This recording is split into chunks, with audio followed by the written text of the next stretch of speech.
Hi, this is Doug Jefferson, and this is my Module 5 for AEP 800 Innovative Technology Integration. So, barriers to using Web 2.0 in 21st century schools. Access has increased, but scores haven't. Some of the problems with Web 2.0 is so many people get on it that it can crash sites, it can create addiction, there can be cyberbullying, and also spam. On the other hand, some of the advantages are it addresses unique student needs, and students can kind of individualize all of their assignments. They can create their own knowledge, in other words.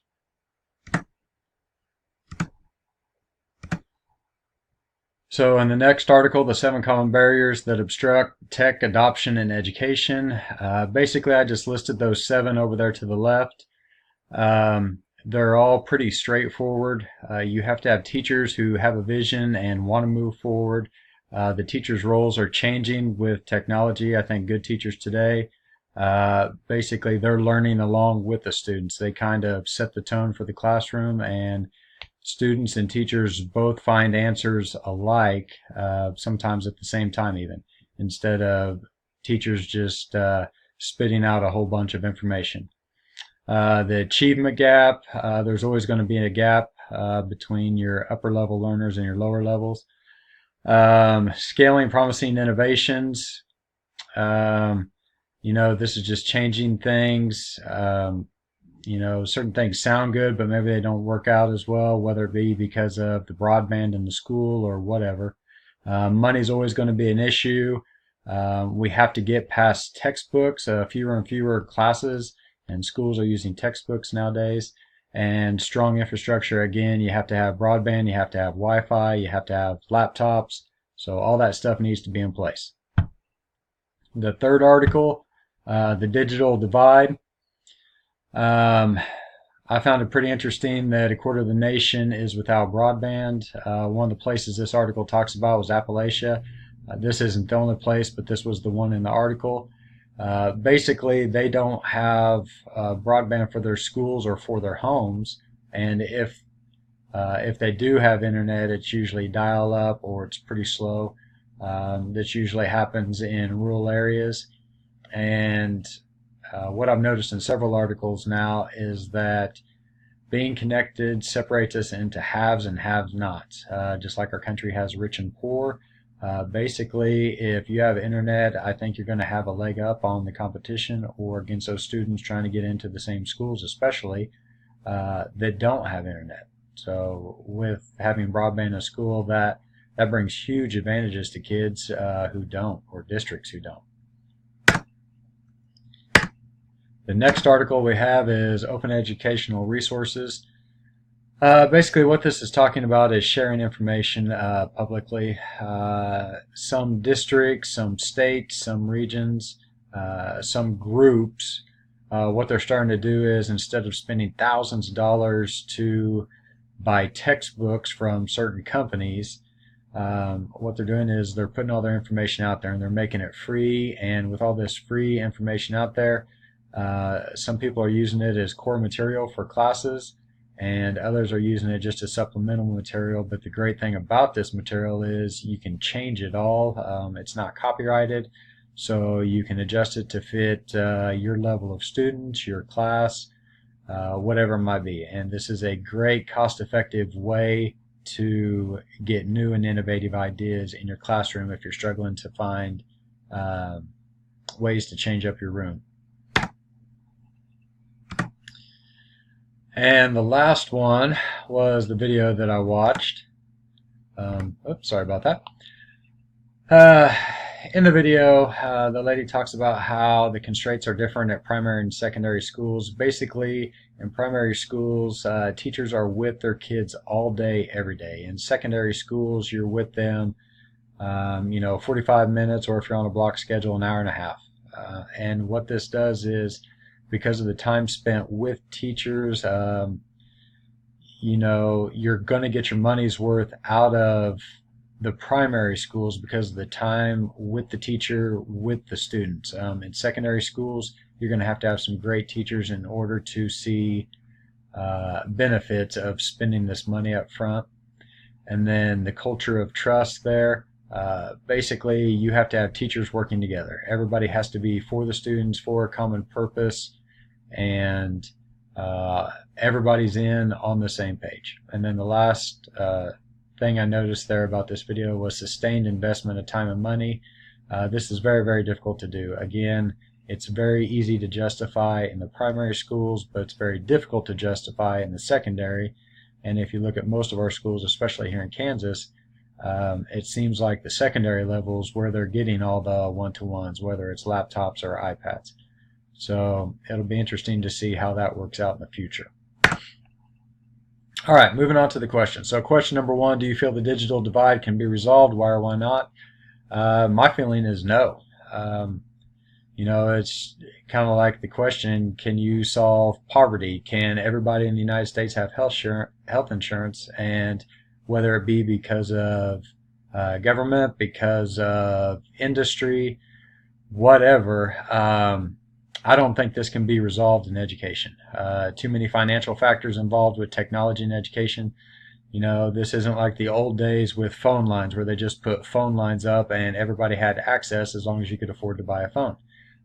It would be great if the internet was like that, but it's not, and that's one of the big reasons why I don't think this will happen. I don't think it will ever be resolved because people want money for anything they come up with, which is hard to blame them. But still, even though it's for the greater good for everyone to have internet, especially every school or school district, I just don't see it happening in the future. What skill sets do you feel 21st century students must acquire prior to graduation? I think with today's society and how things are changing, number one, you have to have basic computer skills. Whether that's using your phone and communicating, whether it's Instagram, Snapchat, Twitter, again, putting information out to public. That kind of all goes with computer skills, not to mention how to use whether it be Google or whether it be Word or whatever products you want to use. But you have to know how to digitally connect with people.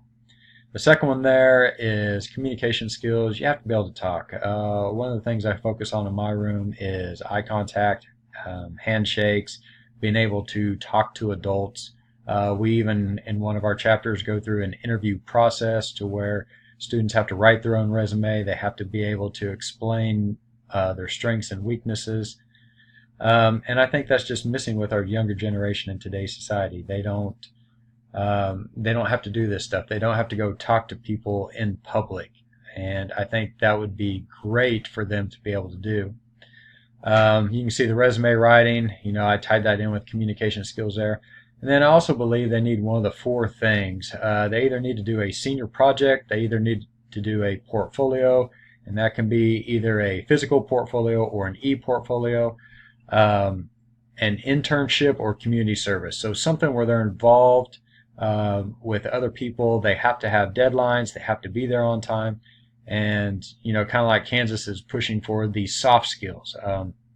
It doesn't matter how much you know on certain topics a lot of times, but you have to be able to communicate with people. You have to have soft skills. You got to be there on time in order to have a future in our society today. The third one here, what impact has a global economy had on your personal use of the internet? Basically, I use the internet every day, and because I use the internet every day, my family also uses it, whether it be for my children and their schooling, whether it be for me paying my bills, checking my bank accounts, researching for assignments, looking for new ideas. But personally, I use the internet every single day for at least one thing, and usually multiple things in a day. And because I do it, my kids see it, and because I want them to get ahead in the future, they use it as well. And my wife and I both teach, and therefore we teach our kids, what to use, what not to use. Not that they always listen, but they've at least heard it before, and they at least have some idea, other than just going back to the rooms and playing games on their phones. Number 4, what technology training do you still need to effectively integrate technology into your current position? Basically, any technology is good technology. Any class you take, even if you take it consecutive years, things are going to have changed. Things are going to have been added. So I don't think you can go wrong with technology. I'll take any type of technology that our district offers up. And I believe since it's constantly changing, teachers have to constantly adapt and change as well. So no one knows everything about technology because it changes from minute to minute. So I'm all for technology. Number 5, is your school or district equipped with 21st century technology? Explain.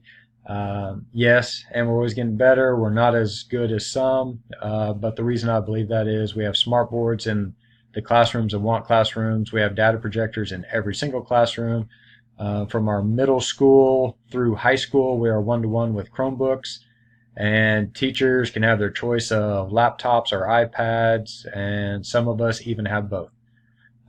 So yes, I do believe we're 21st century. Now, do we still have our problems? Yes. Do we still want more technology? Yes.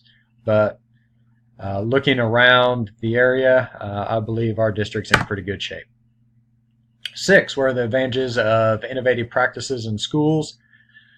I believe kids learn from teachers, and it's not so much information anymore as how to, whether how to research or how to provide information, how to try new things. You know, teachers, we don't know a lot of things, and the kids are ahead of us in a lot of ways in technology. So by us becoming peers with them and trying things together, I think they realize it's okay for them to try things. It's okay for things to fail. As long as you can figure out why it failed and work around that next time and try something different. 7, what disadvantages do you see? With technology in school, I really don't see a whole lot of disadvantages. I'll get to it on the next slide with the cyberbullying, but a lot of that doesn't take place in our school. It takes place outside of school. But as far as technology in school, I don't see how you can go wrong with it. I think you have to have it. You know, with the career pathways in Kansas now, or KESA, you know, we're trying to get kids involved and doing things with technology and with their hands and with their classes earlier than ever before. So I think you have to have as much technology as possible because every student's going to need technology in a different way in your building. And finally, the last one here, have you experienced problems with cyberbullying or other inappropriate internet use with students? Yes, I have had it.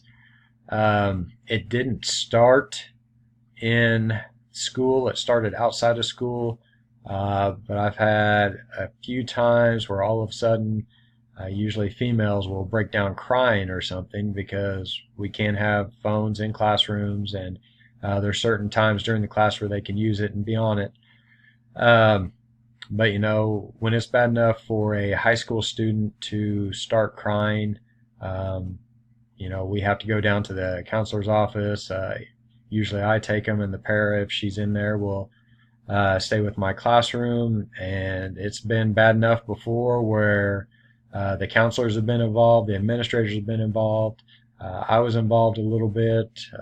It was threatened that law enforcement would be called, but luckily we got the issue solved or resolved before we had to take any drastic measures and before the police had to be involved. But yes, it's a big problem. I don't see it getting any better. The only way it's going to get better is through education, I believe. You have to educate students on what they can and cannot say.